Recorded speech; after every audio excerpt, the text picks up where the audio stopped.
ఆమె కాకుండా ఏ మగ డైరెక్టర్ తీసినా గానీ ఫెమినిస్టులు అందరూ కలిపేసి థియేటర్లు తగలబెట్టేస్తారు కొన్ని సీన్స్‌కి. అందరికీ నమస్కారం. This is Satish Damerla. Welcome to Mahadev vlogs. 'KGF' సినిమాతో ఇండియాలోనే వన్ ఆఫ్ ద బిగ్గెస్ట్ స్టార్‌గా ఎదిగినటువంటి యష్, ఆస్కార్‌కి నామినేట్ అయిన మూవీ 'లయర్స్ డైస్' మూవీ తీసిన లేడీ డైరెక్టర్ గీతూ మోహన్ దాస్ కాంబినేషన్‌లో వచ్చిన మూవీ 'టాక్సిక్' టీజర్ ఎప్పుడైతే రిలీజ్ అయిందో ఇండియాలో ఉన్న మూవీ లవర్స్ అందరికీ ఒక్క దెబ్బ మైండ్ పోయింది. ఒక లేడీ డైరెక్టర్ నుంచి ఇంత బోల్డ్ అటెంప్ట్, ఇంత బోల్డ్ కంటెంట్ ఎవ్వరు ఎక్స్పెక్ట్ చేయలేదు. అసలు ఎప్పుడైతే టీజర్ రిలీజ్ అయ్యి ఎక్స్పెక్టేషన్స్ పెరిగాయో, ఆ తర్వాత వచ్చే ప్రమోషనల్ కంటెంట్ కానీ, ట్రైలర్తో కానీ ఎక్స్పెక్టేషన్స్ పీక్స్‌కి చేరాయి. ఇప్పుడు 'టాక్సిక్' మూవీ ఆ ఎక్స్పెక్టేషన్స్‌ని అందుకుందో లేదో ఈ రివ్యూలో చూద్దాం. స్టోరీ విషయానికి వస్తే 1940s, 70s మధ్యలో గోవా బ్యాక్గ్రౌండ్లో జరిగే gangster drama. Mainly under world సామ్రాజ్యంలో పవర్ఫుల్ గ్యాంగ్స్టర్గా ఉన్నటువంటి రాయా క్యారెక్టర్, అతని జీవితంలో జరిగే పరిణామాలు, సెకండ్ హాఫ్లో తండ్రి కొడుకుల మధ్య వచ్చే వార్ సీన్స్, చివరికి ఆ గ్యాంగ్స్టర్ జీవితం ఎలా ముగిసిందనేది సినిమా స్టార్ట్ అయిన 10 to 15 మినిట్స్లోనే మనం టాక్సిక్ వరల్డ్లోకి వెళ్ళిపోతాము.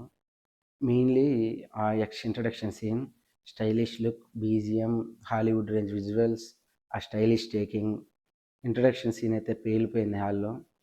ఇంకా bold scenes, action scenes, violence, అట్లాగా సరదాగా ఈ సినిమా సాగిపోతూ ఉంటుంది. మెయిన్లీ నయనతార, యష్ మధ్యలో వచ్చే సీక్వెన్స్ అయితే అదిరిపోతాయి. ఇంకా ఇంటర్వెల్ బ్లాంక్ వచ్చేటప్పటికి మైండ్ బ్లాక్ అయిపోతుంది. ఆ డైరెక్ట్ ఇచ్చే ట్విస్ట్కి అసలు ఎవరు ఎక్స్పెక్ట్ చేయలేము. అసలు నేనైతే స్టన్ అయిపోయాను ఇంటర్వెల్లో. ఇంటర్వెల్లో ఆ ట్విస్ట్ చూసిన తర్వాత సెకండ్ హాఫ్ మీద మన ఎక్స్పెక్టేషన్స్ ఎక్కడికి వెళ్ళిపోతాయి. ఇంక సెకండ్ హాఫ్ స్టార్ట్ అయిన తర్వాత తండ్రి కొడుకుల మధ్య వచ్చే మైండ్ గేమ్ కానీ, ఆ యాక్షన్ సీక్వెన్సెస్ కానీ, బోల్డ్ సీన్స్, కొన్ని సీన్స్ అయితే అస్సలు మనం వల్ల కూడా అది చాలా బాగా తీసింది సినిమా. ఆ విజువల్స్ అయితే అర్పించేశాడు. బ్యాక్గ్రౌండ్ మ్యూజిక్ అయితే చెప్పే పనే లేదు. ఇంకా క్లైమాక్స్కి వచ్చేటప్పటికి మైండ్ పోతుంది. మన సినిమా నుంచి బయటకు వస్తాం కానీ, సినిమాల నుంచి బయటకు వస్తాం కానీ మనలో నుంచి ఆ సినిమా పోదు. చాలా ట్రావెల్ అవుతాం ఆ క్లైమాక్స్తో.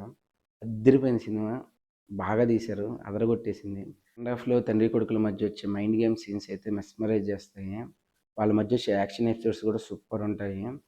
అసలు సూపర్ తీశారు cinema. Climax ultimate climax, super climax అది. ఇంకా మెయిన్లీ యష్ షో స్టాపర్ తను. అసలు తన స్క్రీన్ ప్రెజెన్స్ కానీ, తన లుక్ కానీ అదిరిపోయింది. ఇంక సెకండ్ హాఫ్లో అయితే మనం చాలా రోజుల తర్వాత అతను క్లీన్ షేవ్లో చూస్తాము. క్లీన్ షేవ్లో ఎతనెలా ఉంటాడో ఎవరికి తెలియదు, తెలుగు ఆడియన్స్కి. క్లీన్ షేవ్లో చూస్తాం తన్ని. ఆ లుక్ కూడా అదిరిపోయింది. అతను యాక్టింగ్ పరంగా అయితే చించేసాడు. ప్రీ రిలీజ్ ఈవెంట్లో తను ఒక స్టేట్మెంట్ ఇచ్చాడు. నేను ఈ సినిమా డబ్బు కోసం చేయట్లేదు, ఇండియా సినిమా నెక్స్ట్ లెవెల్కి తీసుకెళ్ళటానికని. ఈ సినిమాలో అతను పెట్టిన ఎఫర్ట్స్ వస్తుంటే అది నిజమే అనిపిస్తుంది. మ్యూజిక్ డైరెక్టర్ రవి బ్రసూర్ బీజిఎం చించేసాడు అసలు. కొన్ని సీన్స్ అయితే తిన బీజిఎం వల్లే మనకు అంత హై వస్తుంది. చాలా చోట్ల ఇతను ఇచ్చే బీజిఎం వల్ల మనకు గూస్ బంప్స్ వచ్చేస్తాయి. రాజీవ్ రవి డైరెక్టర్ గీతూ మోహన్ దాస్ హస్బెండ్ తను. అసలు హాలీవుడ్ రేంజ్ విజువల్స్ ఇచ్చాడు. Director wife, cameraman husband, deadly combination. అతను అంటే తన వైఫ్ యొక్క బోల్డ్నెస్ని, తన థాట్స్ని తను చాలా బాగా అర్థం చేసుకున్నాడు. తను చాలా బాగా ప్రజెంట్ చేశాడు కూడా. అసలు ఒక ఇండియా సినిమా చూస్తున్న ఫీలింగ్ మనకి ఎక్కడా కనిపించదు. ఫైనల్గా గీతూ మోహన్ దాస్ లేడీ డైరెక్టర్. అసలు ఆమె తీసిన కొన్ని సీన్స్ చూస్తుంటే మామూలుగా ఇండియాలో ఉన్న చాలామంది బిగ్గెస్ట్ డైరెక్టర్లు ఆమె తీసిన వాటిలో 10% కూడా తీయలేని అనిపిస్తుంది. ఒక లేడీ డైరెక్టర్కి ఇంత అవుట్పుట్, ఇంత విజన్ ఉంటుందని ఎప్పుడు ఎక్స్పెక్ట్ చేయము. ఆమె కాకుండా ఏ మగ డైరెక్టర్ తీసినా కానీ ఫెమినిస్టులు అందరూ కలిపేసి థియేటర్లు తగలబెట్టేస్తారు కొన్ని సీన్స్కి. మేబీ ఇప్పుడు వాళ్ళు సపోర్ట్ చేసుకుంటారు అనుకుంటా. మీ మగ డైరెక్టర్లే తీయాలా, మా లేడీ డైరెక్టర్స్ తీయకూడదా అని చెప్పేసి ఆమెకు సపోర్ట్ చేస్తారు అనుకుంటా.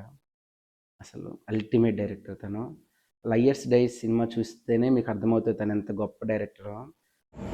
ఈ సినిమా ప్లస్ పాయింట్స్కి వచ్చేటప్పటికి యష్ లుక్స్, స్క్రీన్ ప్రెజెన్స్, తన స్టైలిష్ యాక్టింగ్, అంతేకాకుండా హీరోయిన్స్. ప్రతి హీరోయిన్ క్యారెక్టర్కి కూడా ప్రాధాన్యత ఉంటుంది సినిమాలో. ఏ హీరోయిన్ తగ్గలేదు, ఎవరికి వాళ్ళు యాక్టింగ్ చేశారు. Music, BGM, Hollywood range camera taking, action sequences. మైనస్కి వచ్చేటప్పటికి లెంత్. ఈ సినిమా చాలా లెంత్ సినిమా అనిపిస్తుంది. సెకండ్ హాఫ్లో వచ్చే కొన్ని సీన్స్ అయితే నాకైతే బోర్ కొట్టాయి, చాలా బోరింగ్గా అనిపిస్తాయి. ఈ సినిమాని మీరు అర్థం చేసుకుంటే ఇది ఒక అద్భుతమైన సినిమా, అర్థం చేసుకోకపోతే ఇది చాలా బోరింగ్ సినిమా లాగా ఉంటుంది. ఓవరాల్గా సినిమా గురించి చెప్పాలంటే కేజీఎఫ్ సినిమా నుంచి కేజీఎఫ్స్ అంతా మాస్ ఎలివేషన్స్ ఉంటాయి. కేజీఎఫ్ సినిమా వేరు, ఈ సినిమా వేరు. కేజీఎఫ్ని ఎక్స్పెక్ట్ చేసుకుని ఈ సినిమాకి వస్తే కనుక మేబీ డిసప్పాయింట్ అవ్వచ్చు. ఈ సినిమాకి నేను ఇచ్చే రేటింగ్ 3/5.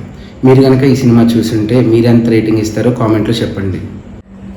నా రివ్యూ మీకు నచ్చినట్లయితే కనుక ఛానల్ సబ్స్క్రైబ్ చేసుకోండి. జై హింద్.